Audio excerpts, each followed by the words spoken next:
Okay, I've had many people ask me about cold process soap molding.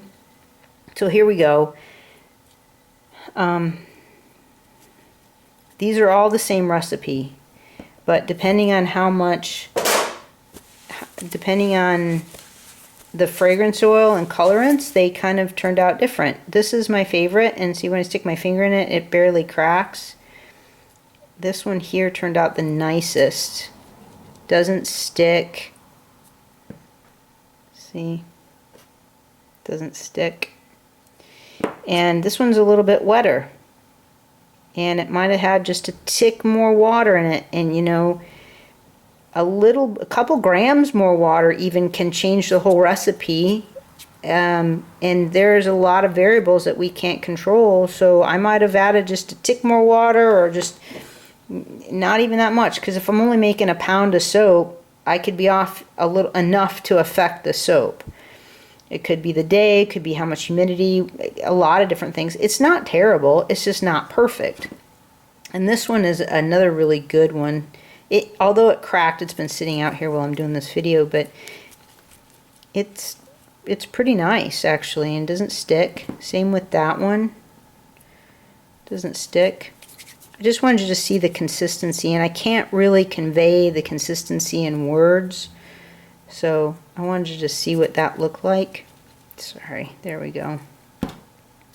And then this one has been worked too much. You can see how pieces of it are starting to dry out. So we don't like that one anymore. That one's not a happy soap.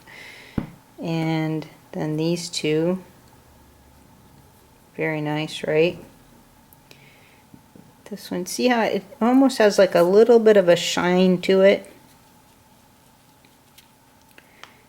It's fully cured as soon as it's fully saponified, it's just not fully cured. Now if I just rolled these out and left them for the day, they'll start to cure right away, because that's the evaporation, all the water's coming out of it. So we want a really nice balance of water in the soap so that it's still pliable enough to use.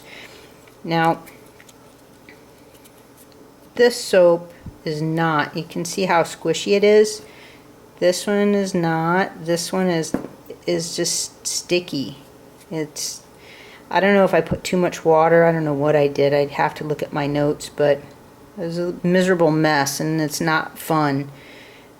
I don't even know. I think it was just a little bit left over from another batch that I wanted to test it and see. So I can't even say, can't remember what was the water content or which batch it came from now, but I won't be going into anything I'm going to use because it's just too, I kept it for an example for this video. So, and then when it's cured, it starts to get hard, which is pretty crazy. And like that. And I wanted to show you some stuff that I use. I have resources on my website that you can look at.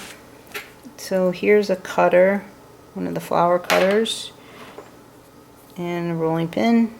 I got the rolling pins I got more than I need because I ordered some other stuff and I wanted some cutters, and they came with rolling pins at a better price, whatever, so I bought those. And then these, I wanted to tell you about these flower cutters. I see people starting to use these on the internet, and I'm really proud of everybody that's, you know, going past their original ideas, and they're doing new stuff, you know, and I think that's great. And I love it when people post things and tell me that they learned it from me. That makes me feel really good. These particular ones I got on the internet. I have links to them on my website, but I just want you to if somebody has a better idea of these, but these are so inexpensive that I just buy a bunch of them.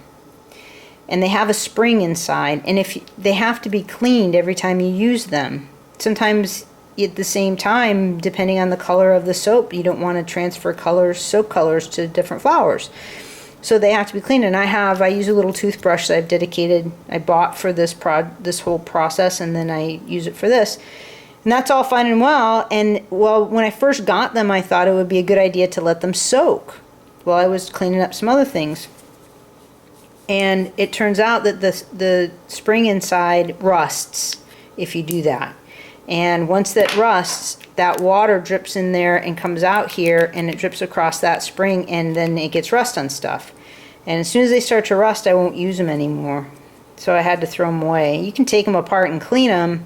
I haven't found an effective way to take care of that process, so I've gone through a couple of these. So if somebody has a better suggestion, I'm completely open to it.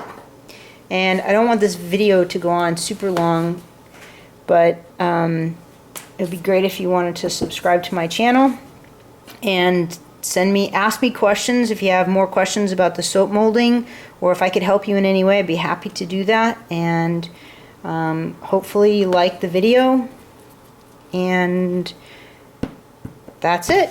Okay, thanks.